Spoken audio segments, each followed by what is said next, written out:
Well, the long-term benefits of supporting a film industry in Oklahoma comes down to just one thing: jobs. Not just temporary jobs related to an actual production, but permanent jobs across the board to support the industry. Earlier, I sat down with the director of Oklahoma's Film and Music Office, Jill Simpson.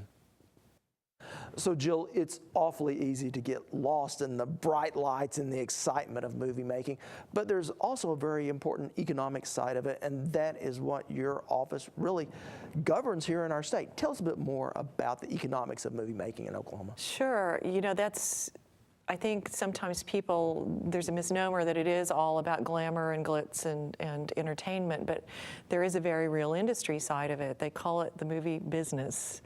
And it's a jobs creator, it's an economic driver for the state.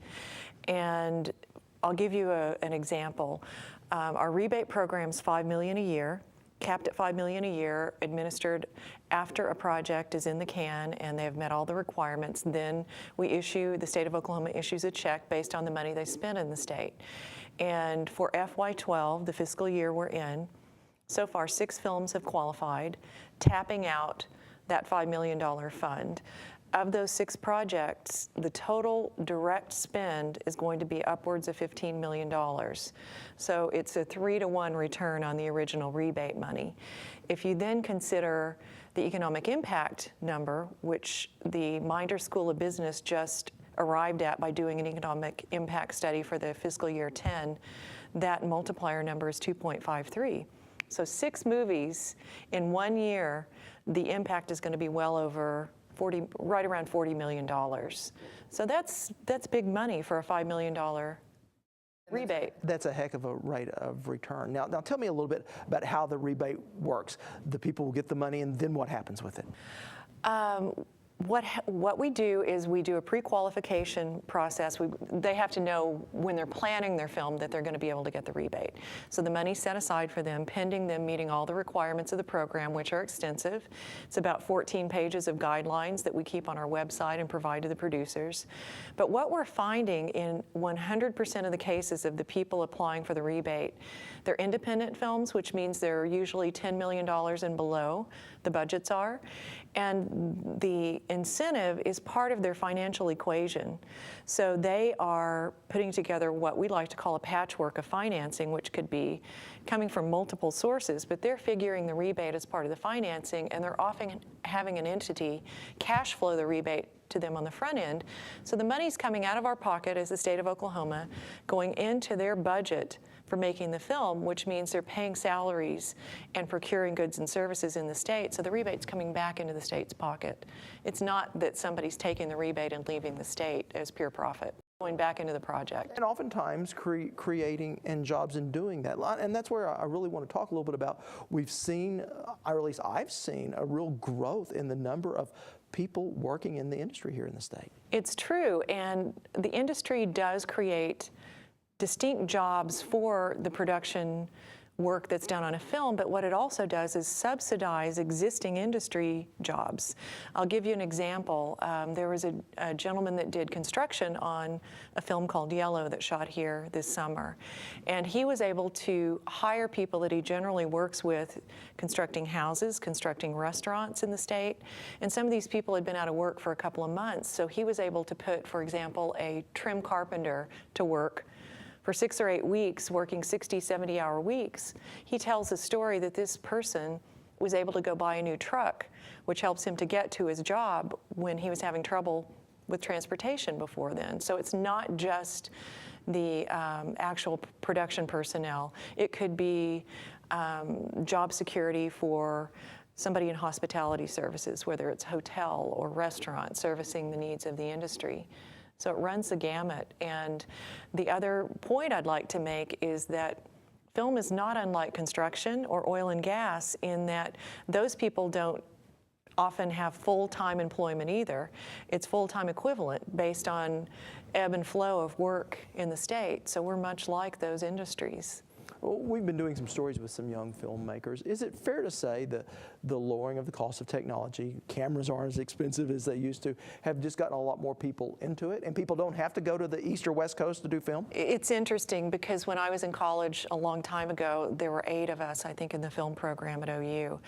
And when I graduated, there weren't the options. I worked on one movie here, and then really the only opportunity was to leave the state, and we're trying to change that. And you're exactly right.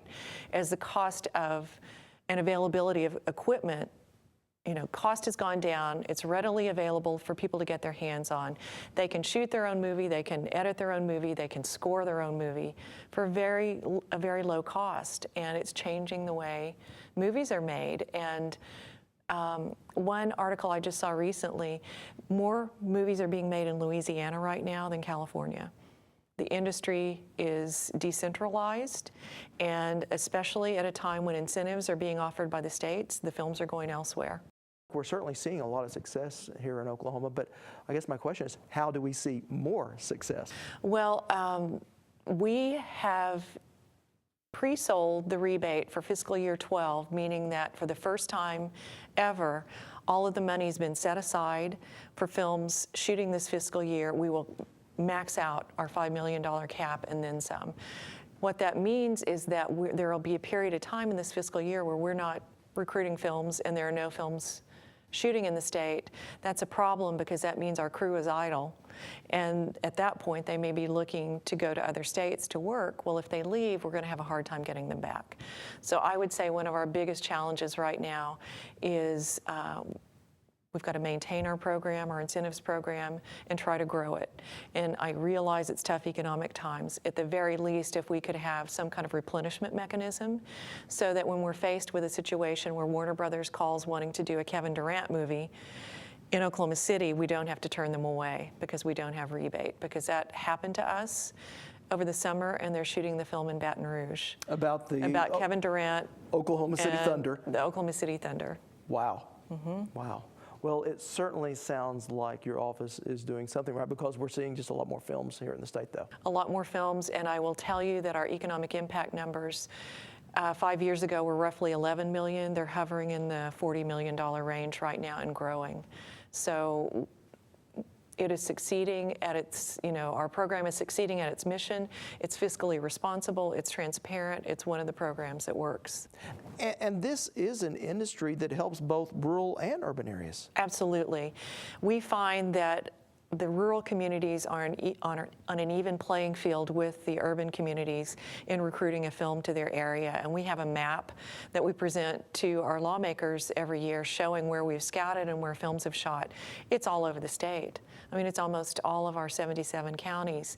And they're not just looking, it depends on the film. They're not just looking for an urban setting. It could be Cordell, it could be Pauls Valley, it could be Pawhuska. And all 3 of those have gotten film production in the last 18 months. So let me put my Chamber of Commerce hat on. How does a community like that try to grow out or attract a film?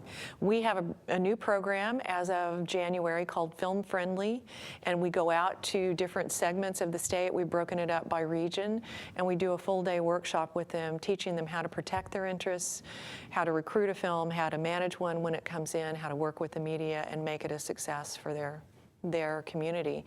So I would urge them to get in touch with us. Well, congratulations on really growing out this industry here in our state. Jill Simpson with Oklahoma's Film and Music Office.